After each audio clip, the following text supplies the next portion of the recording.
사도신경으로 우리의 신앙 고백하시겠습니다. 전능하사 천지를 만드신 하나님 아버지를 내가 믿사오며 그 외아들 우리 주 예수 그리스도를 믿사오니 이는 성령으로 잉태하사 동정녀 마리아에게서 나시고 본디오 빌라도에게 고난을 받으사 십자가에 못 박혀 죽으시고 장사한 지 사흘 만에 죽은 자 가운데서 다시 살아나시며 하늘에 오르사 전능하신 하나님 우편에 앉아 계시다가 저리로서 산자와 죽은 자를 심판하러 오시리라. 성령을 믿사오며 거룩한 공회와 성도가 서로 교통하는 것과 죄를 사하여 주시는 것과 몸이 다시 사는 것과 영원히 사는 것을 믿사옵나이다. 아멘. 찬송가 546장, 찬송가 546장. 주님 약속하신 말씀 위에서 함께 찬양 드리겠습니다.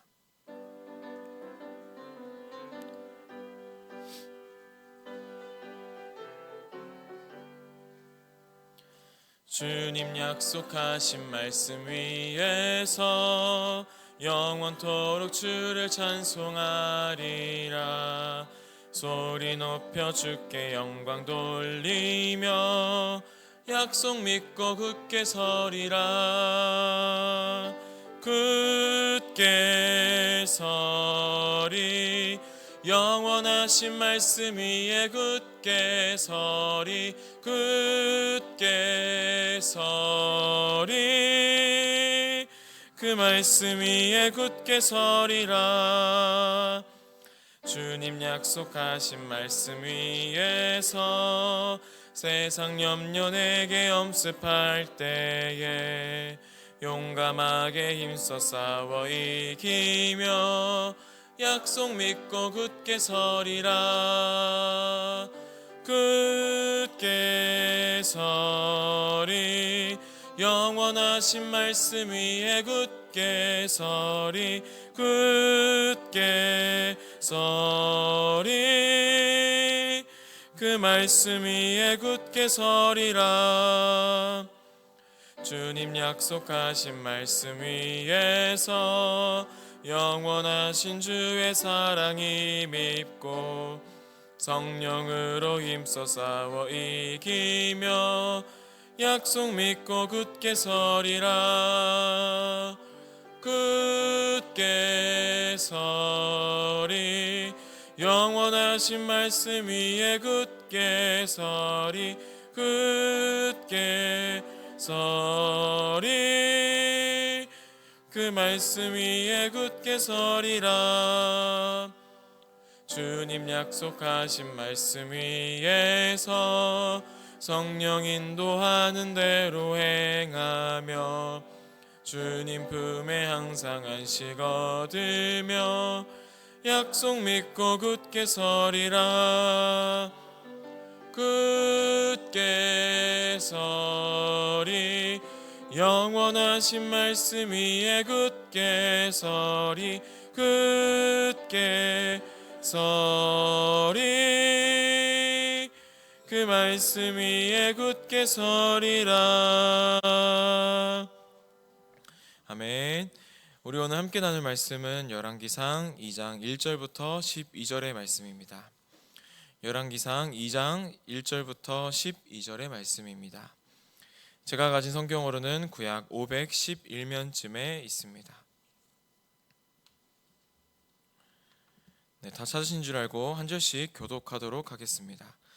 다윗이 죽을 날이 임박함에 그의 아들 솔로몬에게 명령하여 이르되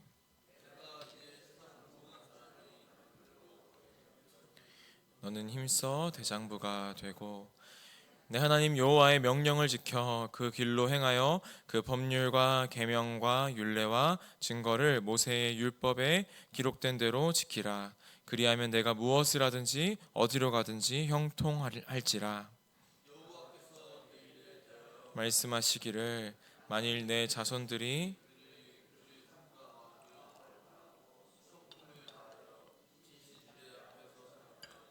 이스라엘 왕위에 오를 사람이 내게서 끊어지지 아니하리라 하신 말씀을 확실히 이루게 하시리라. 수리아의 아들 요압이 내게 행한 일 곧 이스라엘 군대의 두 사령관 넬의 아들 아브넬과 예델의 아들 아미사에게 행한 일을 내가 알거니와 그가 그들을 죽여 태평 시대에 전쟁의 피를 흘리고 전쟁의 피를 자기의 허리에 띤 띠와 발에 신은 신에 묻혔으니 내 지혜대로 행하여 그의 백발이 평안히 수올에 내려가지 못하게 하라. 마땅히 길르앗 바르실레의 아들들에게 은총을 베풀어 그들이 내 상에서 먹는 자 중에 참여하게 하라. 내가 내 형 압살롬의 낯을 피하여 도망할 때에 그들이 내게 나왔느니라.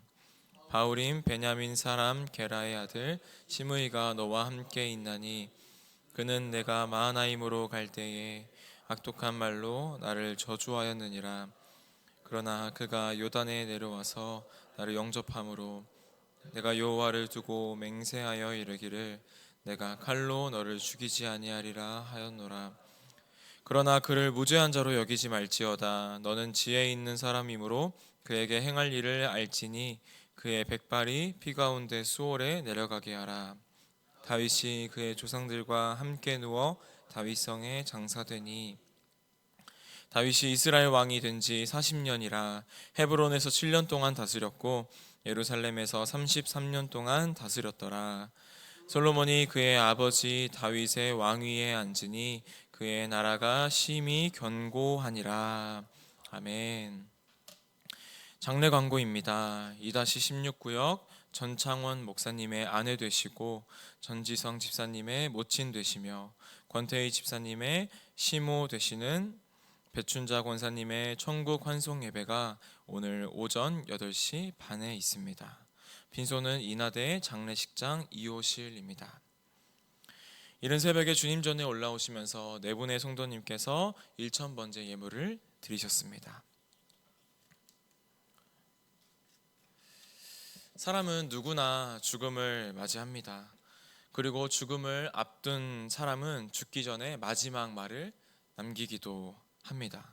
어떤 사람은 자신의 재산을 누구에게 물려줄 것인지 말하고 어떤 사람은 평생에 용서를 빌지 못했던 사람에게 용서를 빌기도 하고 어떤 사람은 남은 가족들에게 사랑한다고 표현하기도 합니다. 어떤 사람이 남긴 이 마지막 말은 남은 사람들에게 큰 의미로 다가오고 많은 영향을 주기도 합니다. 오늘 본문은 이스라엘 왕 다윗이 죽음을 앞에 두고 아들 솔로몬에게 유언을 남기는 이야기입니다. 하나님의 마음에 합한 자라 평가받던 다윗도 여느 사람들처럼 죽음을 맞이하고 있습니다. 다윗은 자신의 아들 솔로몬에게 어떤 당부를 남겼을까요? 우리 오늘 말씀 2절과 3절의 말씀 읽도록 하겠습니다. 시작. 내가 이제 세상 모든 사람이 가는 길로 가게 되었노니 너는 힘써 대장부가 되고 내 하나님 여호와의 명령을 지켜 그 길로 행하여 그 법률과 계명과 율례와 증거를 모세의 율법에 기록된 대로 지키라. 그리하면 내가 무엇을 하든지 어디로 가든지 형통할지라. 아멘. 죽음을 앞둔 사람은 자신의 모든 일생을 돌아보며 깨닫게 된 가장 중요한 것, 남은 가족들에게 꼭 전해주고 싶은 말을 고르고 골라서 하게 됩니다. 다윗은 솔로몬에게 무엇보다 하나님의 명령을 지키고 순종하기 위해서 너가 대장부가 되어야 한다고 말합니다. 자신의 모든 인생을 돌아보며 솔로몬에게 무엇보다 하나님의 명령을 지켜 그 길로 행하라 라고 명령합니다. 다윗 자신이 파란만장한 인생을 살고 죽음을 눈앞에 두니 자신의 왕위와 모든 인생과 다스리는 이스라엘이 형통하게 되는 비결이 바로 여호와의 규례와 계명과 법도와 증거들에 대한 말씀을 지키는 것에 있다는 것을 너무나 잘 알고 있었기 때문입니다. 어린 양의 형통함은 목자의 말에 청종하고 순종하는 것에 있음을 너무나 잘 알고 있었던 것입니다. 그러나 이 다윗은 단순히 자신의 경험을 통해서만 이 교훈을 얻었던 것이 아닙니다. 이것은 하나님께서 다윗과 친히 맺으셨던 그 언약을 기초로 하고 있습니다. 만약 다윗의 후손들이 하나님의 계명과 법도를 준행한다면 다윗 왕조가 영원히 견고할 것이라는 그 약속입니다. 다윗은 솔로몬에게 강한 군사력을 갖추라, 이웃나라와 화친하라고 조언하지 않습니다. 적이 없는 막강한 나라가 되어도 경제적인 번영을 이룬다 할지라도 말씀대로 통치하지 않는다면 진정한 하나님의 나라가 될 수 없기 때문입니다. 그렇기에 무엇보다 먼저 이 나라의 진정한 주인이신 하나님의 말씀을 지키라고 말하면서 그것이 너가 그리고 이스라엘이 형통할 수 있는 길이라고 말합니다. 이처럼 우리의 삶에서 최우선적으로 지켜져야 할 것이 말씀을 지켜 행하는 것인 줄 믿습니다. 하나님의 말씀대로 살아갈 때 우리의 삶이 복되고 형통하게 됩니다. 그러나 우리는 이 복되고 형통됨을 가끔 오해할 때가 있습니다. 그것이 무조건 하는 일마다 잘 되고 또 어려움이 없고 경제적인 부를 얻는 것으로 생각합니다. 그러한 복도 하나님께서 우리에게 허락하신다면 주어질 수도 있는 것이지만 그 복이 본질은 아닌 것입니다. 하나님의 말씀을 지키는 것, 그 자체가 이미 우리에게 형통함입니다. 어떠한 물건을 잘 사용하려면 그 물건을 만든 설계자의 사용 설명서를 잘 따라야 합니다. 그런 것처럼 우리를 지으시고 온전하고 완전한 길로 이끄시는 분은 누구이십니까? 바로 우리의 여호와 되시는 하나님이십니다. 그분의 말씀을 듣고 순종하며 행하는 것, 그것이 복된 길이요 형통함입니다. 그렇기 때문에 말씀 읽기와 순종하기에 힘쓰시기를 권면합니다. 매일 하나님의 말씀을 묵상하고 그 주시는 마음과 뜻대로 살아내는 것, 그것이 우리를 진정한 형통과 복된 삶으로 이끌 것입니다. 하나님의 말씀대로 사는 것, 그 자체가 우리가 가질 수 있는 최고의 형통함입니다.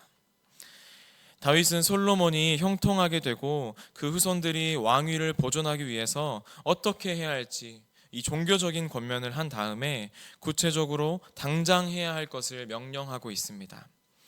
첫 번째는 요압을 죽여서 백발이 평안히 수월에 내려가지 못하게 하는 것입니다. 이 요압은 사적인 원한 때문에 넬의 아들 아브넬 장군과 아미사 장군을 죽여서 샬롬의 시대에 전쟁의 피를 흘렸기 때문입니다.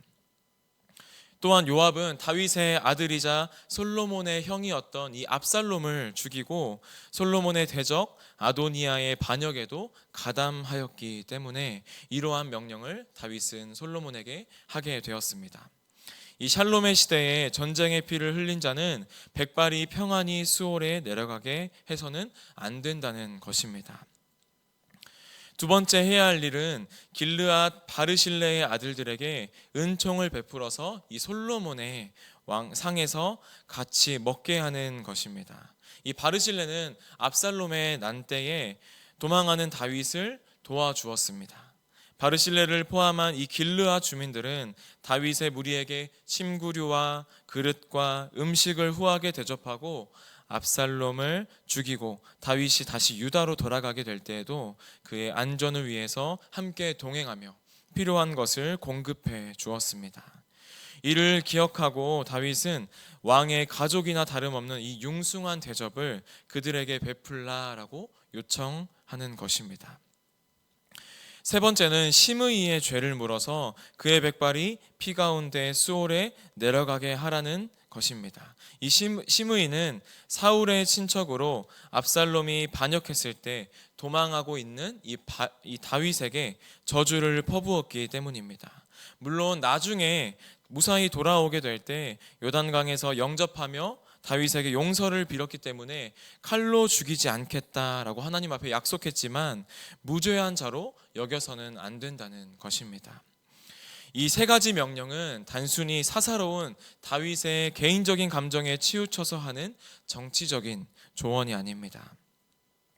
이스라엘은 공의로우신 하나님이 다스리는 나라이기 때문에 이 공동체에 하나님의 정의가 흐르려면 죄를 묵과하지 않아야 한다는 것을 다윗은 잘 알고 있었기 때문입니다. 그 다윗은 당시 정치적인 상황 때문에 그들을 징벌하지 못했지만 불의한 자를 그대로 둘 수 없기 때문에 솔로몬이 지혜롭게 정의로운 심판을 하기를 요청하고 있습니다. 자신은 정치적인 상황 때문에 할 수 없었던 그 징벌을 행한 대로 보응하시는 하나님의 심판의 원리를 따르게 하는 것입니다. 우리에게도 이 불의를 외면하는 사랑이라는 명목하에 죄를 묵과하지 않아야 하는 모습이 필요합니다. 예수님께서도 만일 내 형제가 너에게 죄를 짓거든 단 둘이 있는 자리에서 잘못을 지적해 주어라. 그리하면 그가 내 말을 들으면 너는 내 형제를 얻는 것이다 라고 말씀하셨습니다. 우리가 그 형제의 죄를 권면하는 방법은 사랑 안에서 깊이 고민이 필요하겠지만 그것이 우리의 형제의 거룩함을 지키는 일이며 우리의 공동체의 거룩함을 지키는 일임을 우리는 알아야 하는 것입니다. 다른 한편으로는 바르실레와 같이 선을 베푼 사람들을 인정하고 장려해야 하는 모습이 우리에게 필요합니다. 죄를 징계할 뿐만 아니라 선을 인정하고 그것을 장려할 때 우리 공동체는 더 정의롭고 더 거룩한 공동체가 될 것입니다. 죄의 걸림돌을 제거하고 은혜를 갚는 원리, 이 두 가지는 오늘을 살아가는 우리에게도 동일하게 요구되는 부분입니다. 우리 인천 제2교회가 죄의 걸림돌을 제거하고 또 선한 일을 칭찬하고 권장하는 이 은혜 갚는 원리가 활발하게 작동되는 거룩한 주님의 공동체 되기를 주님의 이름으로 소망합니다. 결국 이 이스라엘 위대한 왕이었던 다윗도 죽음을 맞이하게 됩니다. 다윗은 30세에 이 이스라엘의 왕이 되어서 헤브론에서 7년을 그리고 예루살렘에서 33년을 총 40년 동안 이스라엘을 다스렸습니다. 많은 전쟁을 치루었고 자녀들과의 갈등 속에 많은 아픔 또한 겪었습니다. 이스라엘 역사상의 가장 위대한 왕이라는 명성을 얻게 되었지만 다윗이 남긴 이스라엘은 아무 걱정 없는 나라가 아니었습니다. 그러나 우리 오늘 말씀을 통해서 발견하게 되는 것처럼 솔로몬은 아버지 다윗의 왕위에 앉았고 또 그의 나라가 심히 견고해져 감을 우리는 발견할 수 있습니다. 무엇 때문입니까? 바로 다윗의 왕조를 견고하게 하시겠다는 하나님의 약속 때문입니다. 결국 이스라엘은 다윗의 나라가 아니라 하나님의 나라인 것입니다. 하나님의 언약이 이끌어가며 하나님의 통치가 이끌어가는 하나님이 주인 되시는 나라인 것입니다. 우리가 이것을 통해서 무엇을 알아야 합니까? 이 세상에서 우리가 해낼 수 있는 것은 생각보다 적다는 것입니다. 아무리 우리가 많은 것을 남기고 많은 영향력을 이 땅 가운데 끼치며 살고자 노력할지라도 세상 앞에도 하나님 앞에도 아주 작은 것에 불과하다는 것입니다. 그래서 우리가 오늘 해야 할 것은 우리의 이름이 드러나기 위해서 애쓰는 것보다 나보다 나를 더 잘 아시고 선하신 길로 인도하시는 이의 그 말씀에 순종하며 그 복을 누리고 형통하는 것에 있음을 우리가 알아야 하는 것입니다. 우리가 그리할 때 끝까지 책임지실 하나님께서 우리의 인생을 끝까지 책임지시며 우리의 삶을 형통하고 복되게 하실 것입니다. 오늘 말씀을 마칩니다. 네, 오늘 하루 우리의 삶 가운데서도 무언가를 남겨놓으려 애쓰는 것이 아니라 끝까지 책임지실 하나님을 의지하며 살아가는 우리 사랑하는 성도님들 되시기를 주님의 이름으로 소망합니다. 우리가 끝까지 책임지실 그 하나님을 의지하며 나아갈 때 우리의 삶이 그 자체로 복된 것이며 그 자체로 형통한 삶임을 우리가 오늘 기억하며 나아가기를 주님의 이름으로 소망합니다. 함께 기도하시겠습니다. 사랑과 은혜가 풍성하신 아버지 하나님 감사합니다. 아버지 오늘도 작은 삶을 들어서 하나님의 나라에 쓰임받게 하여 주시고 하나님의 복을 누리게 하심을 참으로 감사드립니다. 아버지 우리의 삶이 잘 되고 또 경제적인 번영을 누리고 우리가 하는 일마다 다 잘 되는 것이 복이 아니라 우리의 대장 되시며 우리의 목자 되신 그 하나님의 말씀을 알고 또 그대로 순종하며 살아가는 삶, 그 자체가 형통하고 복된 삶인 줄 믿습니다. 아버지, 오늘도 그 형통하고 복된 삶을 우리가 살아갈 수 있도록 인도하여 주시고, 아버지, 그 공의로우신 하나님의 삶의 원리를 따라서 죄를 묵과하지 아니하고 선을 행하는 자들을 격려하며, 또 우리의 공동체가 그 죄를 묵과하지 아니하고 선을 격려하며 또 행하는 그런 거룩한 공동체가 될 수 있게 주님 인도하여 주시옵소서. 아버지, 오늘도 선하신 길로 인도하시는 이의 말씀을 순종하며 복을 누리는 형통을 우리가 누리며 살아가길 소망합니다. 아버지, 우리를 끝까지 책임져 주시고 우리를 끝까지 인도하여 주시옵소서. 아버지, 오늘 이 자리에 나오면서 귀한 예물을 드린 손길들이 있습니다. 아버지, 이 귀한 손길들을 기억하여 주시고, 아버지, 우리가 하나님 앞에 무엇인가를 드렸지만 이 드림을 통하여서 우리에게 많은 것을 베푸시고 우리의 모든 것을 책임지시는 하나님의 손길을 더욱더 감사하며 기도할 수 있는 우리를 될 수 있도록 주님 인도하여 주시옵소서. 감사합니다. 예수 그리스도 이름으로 기도드리옵나이다. 하늘에 계신 우리 아버지여, 이름이 거룩히 여김을 받으시오며 나라의 임하옵시며 뜻이 하늘에서 이룬 것 같이 땅에서도 이루어지이다. 오늘날 우리에게 일용할 양식을 주옵시고 우리가 우리에게 죄 지은 자를 사하여 준 것 같이 우리의 죄를 사하여 주옵시고 우리를 시험에 들게 하지 마옵시고 다만 악에서 구하옵소서. 대개 나라와 권세와 영광이 아버지께 영원히 있사옵나이다. 아멘. 우리 시간 함께 기도하기를 소망합니다. 먼저 공동의 기도 제목 함께 나누도록 하겠습니다. 하반기 시작되는 구역 모임을 통하여서 우리 가운데 회복과 부흥의 역사가 일어나게 하여 주시옵소서. 다음 세대가 성경적인 성적 가치관을 바르게 확립하여 살아가게 하여 주시옵소서. 그리고 성도들이 모이기를 힘쓰며 지역사회에 선한 영향력을 끼치는 교회가 되게 하여 주시옵소서. 이 공동체의 기도 제목과 또한 우리가 이 시간 이 자리에 가지고 나온 개인의 기도 제목과 또 오늘 말씀을 통하여서 깨달은 것들을 가지고 함께 기도하신 후에 자유롭게 돌아가시면 되겠습니다. 우리 함께 마음을 다하여서 기도하시겠습니다.